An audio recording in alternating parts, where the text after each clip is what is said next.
नमस्कार भाइयों बहनों।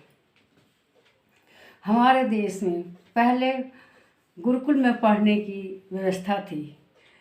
जो शिष्य थे वे गुरुकुल में अपने गुरुवर के साथ रहकर पढ़ते थे। उन्हीं में एक धौम्य मुनि भी थे, उनका गुरुकुल चलता था। उनके पास बहुत से शिष्य रहकर विद्या ग्रहण करते थे और वे अपने बच्चों को संस्कार देते थे, अच्छे गुण देते थे कि जिससे कि उनका समाज में अच्छी तरह से समायोजन हो सके। उन्हीं में एक शिष्य उनका आवनी भी था। एक बार रात को बहुत कस के बारिश होने लगी और बारिश इतनी तेज़ थी कि मुनि को अपने खेत के सारे मेड़ बह जाने का डर था। जो किनारे बाउंड्री बनाए जाते, थोड़ी थोड़ी ऊंची ऊंची मिट्टी की मेड़ बना दी जाती है कि आराम से उसमें पानी ठहर सके और खेती अच्छी तरह से हो सके। तो उन्हें भय था कि मेरे खेत की मेड़ बह जाएगी। तो उन्होंने अपने शिष्य से कहा, उन्हीं से, कि बेटा जाओ खेतों की मेड़ ठीक करके आओ। वे गए और वहाँ देखा कि एक जगह ऐसी थी जहाँ पर पानी लगातार बहुत तेज़ धार में बह रहा था।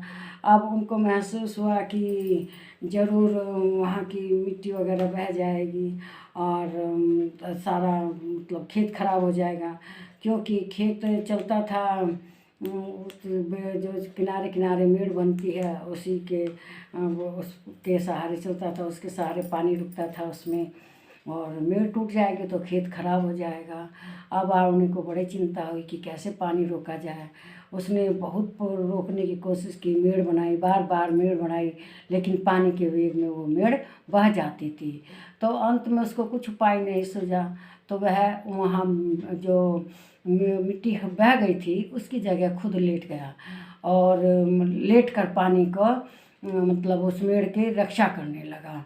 बहुत टाइम हो गया, बहुत देरी के बाद गए मुनिवर कि भाई क्या हुआ। अपने शिष्य को लेकर खेत में गए तो देखे कि आवनी तेज था बारिश में और तेज पानी का बहाव था, उसी में ही मेड़ की जगह खुद अपने आप लेटा हुआ था। जब वे गए तो उन्होंने ऐसी दशा देखी तो कहे कि बेटा ऐसा कि अपने आप को क्यों सता रहे हो।